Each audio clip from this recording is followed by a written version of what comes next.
कंकाल का रहस्य। चौरा गांव के खेतों में इन दिनों खुदाई का काम चल रहा था।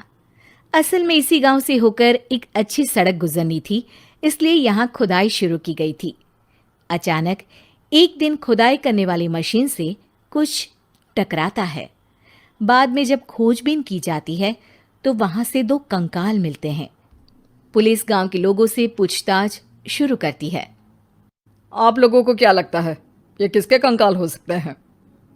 अरे साहब, हमें क्या पता ये किसके कंकाल हैं। आप ही लोग पता लगाइए। हम लोग तो बहुत ज़्यादा डरे हुए हैं। हाँ हाँ, हमारी फॉरेंसिक टीम अभी आ रही है। ये बताओ कि इस गांव के रहने वाला कोई जोड़ा गायब तो नहीं ना? क्योंकि शुरुआती जांच में तो ये बात सामने आ रही है कि एक कंकाल किसी पुरुष का है तो एक किसी महिला का। साहब, हमें तो बहुत डर लग रहा है। ऐसे कंकाल मिलने का मतलब गांव के आसपास ही किसी की हत्या हुई है या फिर किसी को जलाकर मार डाला गया है। हाँ साहब, हम अपने परिवार को लेकर बहुत ही ज़्यादा परेशान हैं। देखिए, आप लोगों की परेशानी हम समझ सकते हैं, लेकिन आप लोगों को पुलिस का सहयोग करना होगा, क्योंकि आपके सहयोग के बगैर हम ये पता नहीं लगा सकते हैं कि आखिर ये किसके कंकाल है और इनकी हत्या किसने की। ठीक है साहब, गांव के लोग आपका पूरा सहयोग करेंगे। हाँ हाँ साहब, पूरा सहयोग करेंगे। तो फिर ठीक है, हम अपनी जांच शुरू कर देते हैं। कुछ दिन बाद जांच रिपोर्ट आ जाती है। पता चलता है कि ये कंकाल करीब 20 साल पुराने हैं, यानी 20 साल पहले किसी जोड़े की हत्या कर शव को यहाँ पर दबा दिया गया था। इंस्पेक्टर राघव, ये बताओ कि 20 साल पहले की मर्डर मिस्ट्री क्या अब सुलझ सकती है? हाँ हाँ सर, क्यों नहीं। लेकिन अब सबूत और गवाह काफी मिट गए होंगे। मुश्किल तो होगी, लेकिन शायद किसी परिवार को इंसाफ मिल सके। इंस्पेक्टर राघव, आप बिल्कुल सही कह रहे हैं। किसी परिवार को तो इंसाफ मिलेगा ही, और किसी को उसके किए की सजा भी मिलेगी। जी सर, मैंने तो जांच शुरू भी कर दी है। 20 साल पहले इस गांव के दो जोड़े अचानक कहीं गायब हो गए थे। मैंने दोनों ही परिवारों के बाकी के सदस्यों से बातचीत शुरू की तो उन्होंने बताया कि उनके बच्चे शहर गए थे, लेकिन आज तक वापस नहीं लौटे हैं। लेकिन ये दोनों शव किस परिवार के सदस्यों के हैं, ये कैसे पता चल सकेगा? सर, मैंने डीएनए टेस्ट करवा लिया है। आज शाम तक इसकी रिपोर्ट भी आ जाएगी। अच्छा अच्छा, ठीक है।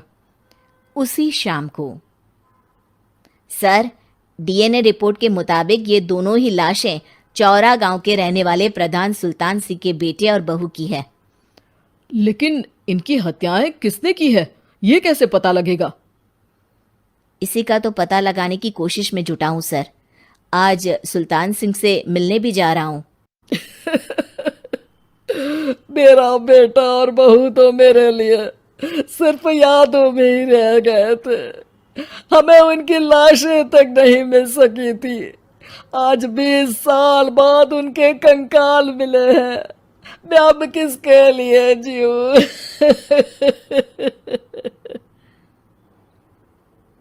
लेकिन सर, क्या आपकी किसी से कोई दुश्मनी थी? अपने बेटे बहू की हत्या के लिए आप किसे जिम्मेदार मान रहे हैं? अब मैं किसका नाम बोलूं? मेरी तो किसी से दुश्मनी नहीं थी। बस मेरे बेटे बहू को कोई वापस ला पाता।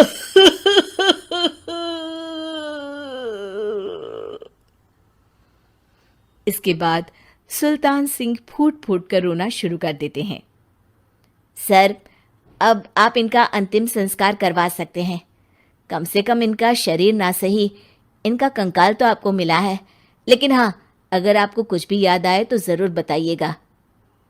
मेरी तो बेटा अब उम्र हो गई है, लेकिन मेरे बेटे और बहू के हत्यारों का जरूर पता लगाइएगा, क्योंकि जब तक हत्यारे पकड़े नहीं जाएंगे मेरा मन नहीं मानेगा। सर, हमारी पूरी कोशिश रहेगी हत्यारे को पकड़ने की। लेकिन एक बात बताइए, उस वक्त आपको किस पर शक गया था? उस वक्त मेरे एक ड्राइवर को पकड़ा गया था, लेकिन सबूतों के अभाव में उसे छोड़ दिया गया था। अच्छा, और ड्राइवर पर कैसे शक हुआ था? क्योंकि उस दिन ड्राइवर छुट्टी पर था। उस समय लेकिन लाश क्यों नहीं मिल सकी थी? उस वक्त पुलिस ने बहुत कोशिश की थी, लेकिन दोनों की डेड बॉडी नहीं मिल सकी थी। ठीक है, हमारी तफ्तीश चल रही है, मैं फिर आऊँगा। इसके बाद इंस्पेक्टर वहां से चला जाता है और सुल्तान सिंह अपने बेटे और बहू की याद में खो जाते हैं। कुछ दिन बाद सुल्तान सर, एक बात बताइए, जब आपके बेटे बहू की हत्या हुई थी, उसी के आसपास आपके ही गांव का रहने वाला एक और जोड़ा उसी वक्त गायब हो गया था ना? हाँ सर, अलका और अभिषेक, वो भी मेरे बच्चों जैसे ही थे। तो फिर वो कहाँ है?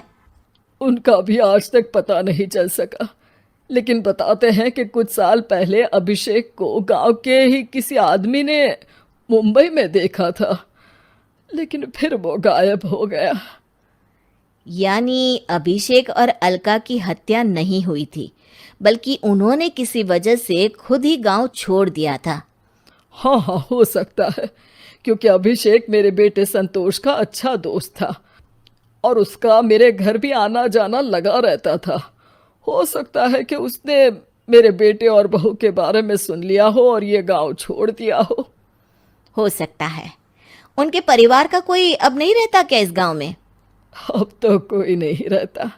एक चाचा थे, लेकिन उन्होंने भी अपना पुश्तैनी मकान बेच दिया है। वो भी अब कहीं शहर में ही बस गए हैं। ओह, अभिषेक और अलका के बारे में भी पता लगाना होगा। हो सकता है कि वही इस हत्या के बारे में कुछ बता सके। हो तो सकता है, लेकिन वो बेचारे तो खुद ही वक्त के मारे थे, वो क्या बताएंगे। फिर भी सर, जब केस दोबारा खुला है तो जांच तो करनी ही पड़ेगी, और इस बार तो लाशें भी बरामद हुई है। कुछ दिन तक लगातार तफ्तीश चलती रही। एक दिन थाने से सुल्तान सिंह को फोन आता है। हाँ, कौन बोल रहा है? सर, मैं कांस्टेबल तुलाराम बोल रहा हूँ थाने से। आपको थाने आना पड़ेगा। थाने? लेकिन क्यों? सर, किसी की पहचान करवानी है। अच्छा ठीक है, मैं दोपहर तक पहुंचता हूँ। सुल्तान सिंह दोपहर में थाने पहुंचता है। कई पुलिस के अधिकारी वहां मौजूद रहते हैं। सर, आपके बेटे की हत्या का रहस्य आज शायद सुलझ जाए। अच्छा इंस्पेक्टर राघव, पर वो कैसे? सर, उस आदमी को देखिए, क्या वही अभिषेक है? सुल्तान सिंह की आंखों में हैरानी से आंसू आ जाते हैं। हाँ सर, यही अभिषेक है। ये आपको कहाँ से मिला? सिर्फ अभिषेक ही नहीं, बल्कि इसकी पत्नी अलका भी इसके साथ है। मैडम, जरा अभिषेक की पत्नी को लाइए।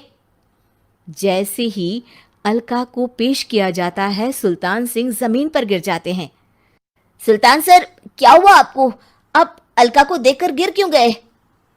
सुल्तान सिंह सर पकड़कर बैठ जाते हैं। ये अलका नहीं, बल्कि ये तो मेरी बहू रितु है। पूरा थाना एक दूसरे का मुंह देखने लगता है। क्या?